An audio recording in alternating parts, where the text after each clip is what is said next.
ಕಳೆದ ರಾತ್ರಿ ಗ್ರಾಮ ಪಂಚಾಯಿತಿ ಸದಸ್ಯ ಸಲೀಂ ಮೇಲೆ ಫೈರಿಂಗ್ ಪ್ರಕರಣದಲ್ಲಿ ರೌಡಿ ಶೀಟರ್ ಮುಬಾರಕ್ ಪಾತ್ರ ಇರುವುದು ಪೊಲೀಸರ ತನಿಖೆ ವೇಳೆ ದೃಢಪಟ್ಟಿದೆ. ಕಳೆದ ರಾತ್ರಿ ನೆಲಮಂಗಲ ತಾಲೂಕಿನ ಇಸ್ಲಾಂಪುರ ಗ್ರಾಮದಲ್ಲಿ ನಮಾಜ್ ಮುಗಿಸಿ ಮನೆಗೆ ತೆರಳುತ್ತಿದ್ದ ಗ್ರಾಮ ಪಂಚಾಯಿತಿ ಸದಸ್ಯ ಸಲೀಂ ಮೇಲೆ ಬೈಕ್ನಲ್ಲಿ ಬಂದಿದ್ದ ಇಬ್ಬರು ಫೈರಿಂಗ್ ಮಾಡಿ ಎಸ್ಕೇಪ್ ಆಗಿದ್ದರು.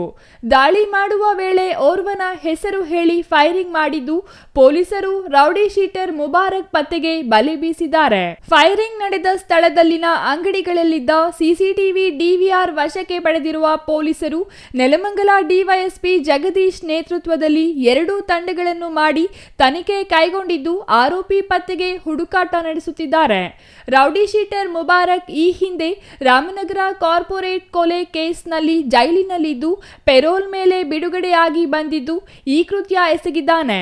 ನೆಲಮಂಗಲ ಗ್ರಾಮಾಂತರ ಪೊಲೀಸ್ ಠಾಣೆಯಲ್ಲಿ ಪ್ರಕರಣ ದಾಖಲಾಗಿದ್ದು ತನಿಖೆ ಕೈಗೊಂಡಿದ್ದಾರೆ. ನಾನು ಅಲ್ಲಿಂದ ಹೋಗ್ತಾ ಇದ್ದೆ, ಅವ್ರ ಅಂಗಡಿಯಲ್ಲಿ ಕೂತಿದ್ರು. ಪಟಾಕಿ ಆವಾಜ್ ತರ ಬಂತು.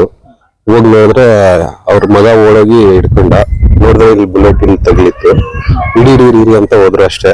ಆಮೇಲೆ ಅವ್ರು ಹಂಗೆ ಓಡೋದ. ಅವ್ನ ಹುಡುಗ ಯಾರೋ ಒಬ್ನೇ ಇದ್ದಿದ್ದವನು, ಗೊತ್ತಿಲ್ಲ, ನಡ್ಕೊಂಡ್ ಬಂದಿದ್ದ ಅವನು. ಹಂಗೆ ವಾಪಸ್ ಓಡ್ಬಿಟ್ಟು ಹಂಗೆ ಓಡೋದ ರಿವರ್ಸ್. ಒಟ್ಟಾರೆ ಆ ಒಂದು ಗುಂಡಿನ ದಾಳಿ ಇಡೀ ನೆಲಮಂಗಲವನ್ನೇ ಬೆಚ್ಚಿ ಬೀಳಿಸುವಂತೆ ಮಾಡಿದೆ. ಹಳೆಯ ರಾಜಕೀಯ ಹಾಗೂ ವೈಯಕ್ತಿಕ ದ್ವೇಷ, ಗ್ರಾಮ ಪಂಚಾಯಿತಿ ಸದಸ್ಯನ ಹತ್ಯೆ ಅದೃಷ್ಟವಶಾತ್ ಜಸ್ಟ್ ಮಿಸ್ ಆಗಿದ್ದು ಗಾಯಾಳು ಸಲೀಂ ಆಸ್ಪತ್ರೆಯಲ್ಲಿ ಚಿಕಿತ್ಸೆ ಪಡೆಯುತ್ತಿದ್ರೆ ಪೊಲೀಸರು ಆರೋಪಿ ವಶಕ್ಕೆ ಬಲೆ ಬೀಸಿದ್ದಾರೆ. Maruti, CTV news, Nelamangala.